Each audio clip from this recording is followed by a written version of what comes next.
रसूल बख्श रईस साहब, एक तो ज़िमनी इलेक्शन का बायकॉट और फिर स्टैंडिंग कमेटी से रिज़ाइन कर देना, क्या ये दुरुस्त हिकमत अमली है आपकी नज़र में? और जवाज़ आप ये दे रहे हैं कि इन इंतखाबात को हमने कानूनी जवाज़ फराहम नहीं करना, क्या आप पार्टी के लिए ये बेहतर कर रहे हैं? देखिए, इस वक्त इशू एक बहुत बड़ा इशू है और वो इशू है कि इस निज़ाम में ताकत का मरकज़ क्या है और जो इस वक्त इत्तेहादी जमातें इक़्तिदार में हैं वो किस हद तक वो उस नौइयत की सियासी जमातें हैं और उस तरह की सियासी हुकूमत है जो माजी में हम देखते थे, ये उसी तरह की है, उनका अक्स है या कुछ और है। और फिर तहरीक इंसाफ और जो गुज़श्ता इंतखाबात हैं इनके बारे में हम बात करते रहे। असल जो सवाल है वो निज़ाम की नेचर का है कि ये किस्म निज़ाम है जिसमें कि इंतखाबात कराए जा रहे हैं, जिसमें कवानीन तब्दील हो रहे हैं। मेरा ख़्याल ये है कि बात सियासी जमातों से आगे निकल चुकी है और जहाँ आप ये कह रहे हैं कि मेरे दो दोस्तों ने जो बात की है कि ये सियासी जमातों के लिए ख़ुद अच्छा नहीं, वो अपने पाँव पर कुल्हाड़ी मार रहे हैं। मेरे ख्याल में पाँव भी और हाथ भी कट चुके हैं। अच्छा। सिर्फ कुल्हाड़ी नहीं मार रहे, ये बात आगे निकल चुकी है और उस बात को समझते हुए कि आगे निकल चुकी है, जो इत्तेहादी जमातें हैं वो ये समझती हैं कि जो कुछ समेट सकते हैं समेटो और समेटते चले जाओ।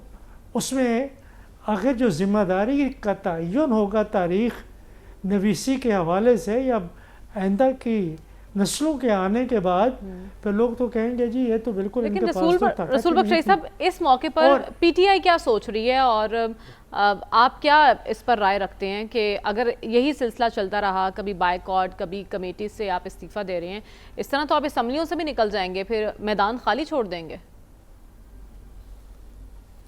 जी वो बिल्कुल उनकी पॉलिसी तसादुम की पॉलिसी है। वो तसादुम सियासी जमातों से नहीं करना चाहते, ना वो समझते हैं कि उसके लिए किसी चीज़ की ज़रूरत है। उनका टकराव इस्टेब्लिशमेंट से है और ज़ाहिर है कि इस्टेब्लिशमेंट रियासत की नुमाइंदा है और वो तो किसी सूरत में हार नहीं सकती, ना हारना चाहिए। एग्जैक्टली तो ये पॉलिसी तो बड़ी ख़तरनाक पॉलिसी है ख़ुद पाकिस्तान तहरीक इंसाफ की बका के लिए, तसादुम की पॉलिसी। देखें, ये तो बाद में पता चलेगा कि क्या होता है मुल्क के अंदर, लेकिन उससे उनकी दो चार मकासद हैं। इस वक्त इक़्तिदार में आना नहीं है। तीन मकसद हैं उनके। एक ये है कि जो बयानिया उन्होंने मुक़्तदरा के ख़िलाफ़ बनाया हुआ है वो बयानिया वो जारी रख सकें। ये मुल्क के लिए अच्छा नहीं है, सियासी जमात के लिए अच्छा हो सकता है। वो इस बात पे वो ये समझ रहे हूँ कि अवाम की हिमायत उनको हासिल रहेगी। अब देखना होगा कि कब तक हिमायत हासिल होगी, लेकिन मकसद उनका यही है। और ये बयानिया ज़ाहिर है कि माजी में पीपल्स पार्टी का भी रहा है और मुस्लिम लीग नून के शहबाज शरीफ और नवाज शरीफ का तो रहा है। दूसरी बात जो वो करना चाहते हैं वो सिस्टम को डीलेजिटिमाइज करना चाहते हैं। कोशिश उनकी यही है कि ये हुकूमत बिल्कुल एक दिखावा है, ये शो बॉयज़ हैं और इनके पास कोई ताकत नहीं है, तो इनसे हमने क्या बात करनी है, ये तो किसी की सरपरस्ती में आए हैं। तीसरी बात जो है वो ये है कि सियासी अमल को वो गैर मानी बनाना चाहते हैं कि इसीलिए वो कभी कहते हैं कि हम असम्बलियों से निकल रहे हैं, ज़मीनी इंतखाबात में आएंगे या नहीं आएंगे। उनकी पॉलिसी तो यही डिस्टेबलाइज करना चाह रहे हैं मुल्क को। जिन पॉइंट्स का आपने जिक्र किया है उसकी समरी तो यही बनती है कि अदम इस्तेहकाम को मज़ीद फ़रोग़ दिया जाए। इसमें कोई शक ही नहीं है, इसमें शक नहीं रखना चाहिए कि एक तरफ मुक़्तदा ये चाहती है कि इसी निज़ाम के हवाले से और इन्हीं चेहरों मोहरों को इस्तेमाल या सियासी जमातों को इस्तेमाल करके मुआशी तरक्की का ख्वाब शर्मिंदा ताबीर करके मुल्क में हम इस्तेहकाम पैदा करें, जिसको कहते हैं बेसिकली परफॉर्मेंस लेजिटिमेसी। ये इलेक्टोरल लेजिटिमेसी से ज़रा मुख्तलिफ है कि हमने करके दिखाया है कि असल मसला कौम का, मुल्क का क्या है। इस्तेहकाम मुआशी तरक्की से होता है, सनती तरक्की से होता है। चीन को देखें, उस मुल्क को देखें, वो ये करना चाहते हैं। दूसरी तरफ से तहरीक इंसाफ इस्तेहकाम के हक़ में कैसे हो सकती है? वो तो कहेगी कि अगर ये निज़ाम मुस्तहकम हो गया تو پھر ان کی سیاست تو دفن ہو گئی. ان کے زندہ رہنے یا بقا، جو سیاسی بقا ہے، اس کا تقاضا مجھے یہی معلوم ہوتا ہے کہ یہ وہ تناؤ اور یہ کشیدگی اور یہ تصادم جاری رکھیں اور وہ ہدف رکھیں ریاست کے اداروں پر. یہ ان کی پالیسی ہے. لیکن میں نہیں یہ سمجھتا کہ اس میں کامیابی ہو سکتی ہے یا ممکن ہے. دوسری جانب سے جو ہم دیکھیں گے آنے والے ہفتوں میں، مہینوں میں، کہ لوگ استحکام اور ترقی کی طرف جو ایک خواب دکھایا جا رہا ہے، یا دوسری طرف وہ جو سسٹم کو عدم استحکام کا شکار کرنا چاہتے ہیں وہ کامیاب.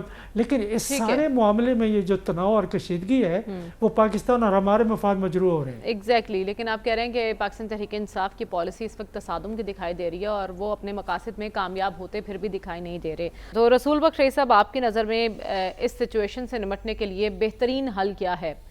ہمیں ڈیمز کی جانب جانا چاہیے یا وہ جو ڈاکٹر صاحب نے بتایا؟ دیکھیں، میں نے بہترین حل بتایا تو ظاہر ہے میں تو ایڈوائزر بن جاؤں گا، تو میں اس لیے بہترین حل نہیں پیش کرنا چاہتا. میں ایڈوائزر کسی کا نہیں بننا چاہتا. ایشو یہ ہے کہ آپ پہلے دنیا کی تاریخ دیکھیں. ہم بات کرتے ہیں کہ جی کہ ڈیمز بنانے کے لیے ایک قومی کنسنسس کی ضرورت ہے. امریکہ میں وہ اس طرح سے کئی ڈیمز بنے ہیں اور کئی اس طرح کے منصوبے بنے ہیں، دنیا میں بنے ہیں. پولیٹیکل کنسنسس کہیں پہ پیدا نہیں ہوتا، ہو ہی نہیں سکتا. آپ 50 سال آپ نے ضائع کر دیے، 60 سال، آپ 100 سال آپ لگا لیں، کبھی آپ کنسنسس پاکستان میں کالا باغ ڈیم پہ نہیں پیدا کر سکتے. آپ دیکھیں یہ ظلم کی بات دیکھیں کہ 54% کا پاپولیشن کا 12 کروڑ کا عوام کا صوبہ ہے اور یہ 7 دریاؤں کی سرزمین ہے تاریخی طور پر. یہ جو پورا پنجاب اور سندھ اور بلوچستان کے حصے اور کے پی ہیں، یہ بیسیکلی انڈس ویلی یہی ہے. اور یہ آپ دیکھیں سمندر سے ہمالیاز کا جو دامن ہے اس سے لے کر یہ پورا انڈس ویلی کا علاقہ ہے جو دریاؤں کی سرزمین ہے. اس دریاؤں کی سرزمین کی تاریخ دیکھیں، اس ریسورس کو دیکھیں. آپ کو سونے کے کانوں کی ضرورت بھی نہیں ہے آج کے زمانے میں، آپ کو تیل کے ذخائر کی بھی ضرورت نہیں ہے. آپ اس پانی کو، اپنی زرخیز مٹی کو ایک سونا چاندی اگلنے کے لیے آپ تیار کر سکتے تھے، جو ہم نہیں کر سکے. کئی تجاویز ہیں، یہ سٹڈیز ہو چکی ہیں. اگر میاں شہباز شریف صاحب یہ کہتے ہیں کہ ہم پالیسی بنا رہے ہیں، یہ ہم سن چکے ہیں. تعلیمی پالیسی بن رہی ہے، صنعتی پالیسی بن رہی ہے، گاڑیوں کے بنانے کی پالیسی بن رہی ہے، یہ ہو رہا ہے، یہ پالیسی. چھوڑیں ان کاموں کو، سب کچھ تیار رکھا ہوا ہے. آپ کچھ تو کریں جو کرنے کا ہے. یہ تو آسان ہے نا. آپ کم از کم کل پاکستان کی اسمبلی میں بیٹھ کے کوئی سوچ بچار ہو کہ دریاؤں کی یہ حدود ہیں، ہمارے جو ندی نالے ہیں ان کی یہ حدود ہیں. آپ حدود ہی نہیں طے کر سکتے. دوسرا یہ کریں کہ کون سے علاقوں میں آپ ہاؤسنگ سوسائٹیز بنا سکتے ہیں، کون میں نہیں بنا سکتے. آپ نے سب کو چھوٹ دی ہوئی ہے. اور جتنا یہ پراپرٹی مافیا ہے وہ مسلم لیگ نون اور پیپلز پارٹی میں بیٹھا ہوا ہے. اور اس وقت جو اتحادی حکومت ہے اس میں سارے پراپرٹی ڈیلر بیٹھے ہوئے ہیں، سینیٹرز ہیں، قومی اسمبلی کے ممبر ہیں، وزیر ہیں.